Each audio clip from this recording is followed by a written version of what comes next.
I was a police officer for 13 years.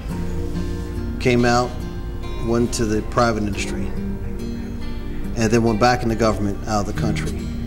One of the main reasons why I went over to Iraq was because of a police mentor. And he decided to go over after 9/11, and he called me up. And he said, I want you to come over here and support me. And that was probably one of the most dangerous moves I ever had to make, because I was leaving my friends, my family, and everything else.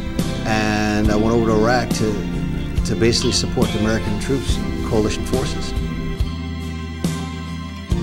Oh, I was saving lives. The whole purpose of me going over there, besides one of the reasons going over with my friend,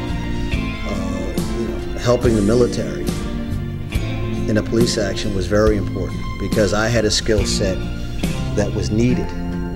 My job at that time was to train the Iraqi police and get them set up in Western policing. That was the main objective. They didn't have that under Saddam Hussein. It just didn't exist. So I had to take all my experience in law enforcement and bring it there and try to make a feasible plan for them. So it was a very good cause. And then on top of that, there were times where you had to help children. Children had to eat. They had to have clean clothes, drinking water. Medical facilities had to be established and checked out. So there was a very humanitarian purpose to it as well.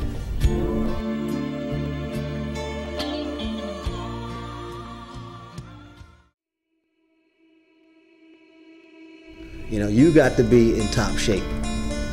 And I already know what it's like to be shot at and run after gunfire. And when you're in the desert, 100 degrees, and you're running, okay, you can't be hesitant and you can't be out of shape, brother. You got to move. There's old saying that they taught me when I was in the military: high speed, low drag. When it's time to go, you got to get out of here.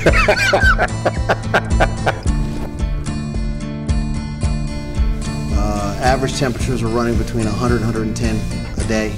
Max could be wet ball at 140. So it was real difficult to maintaining being healthy when you're constantly running in the desert circles, because you're eating MREs in the desert at times, and MREs are very caloric, which are meals ready to eat.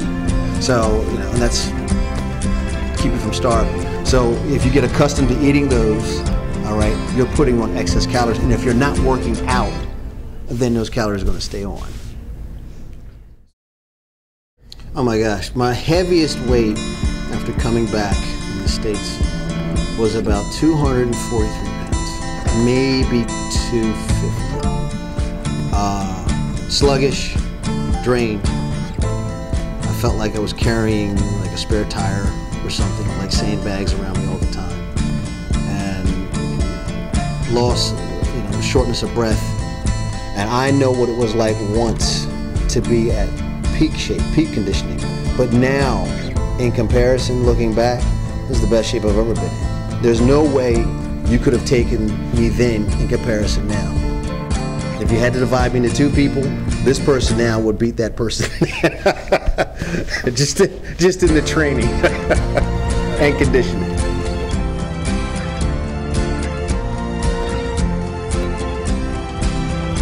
Mark, you have done a great thing. You've got my life back on track. You've got me back into peak conditioning beyond what I once was. And believe me, you're a godsend, and I can't ask anything more than that.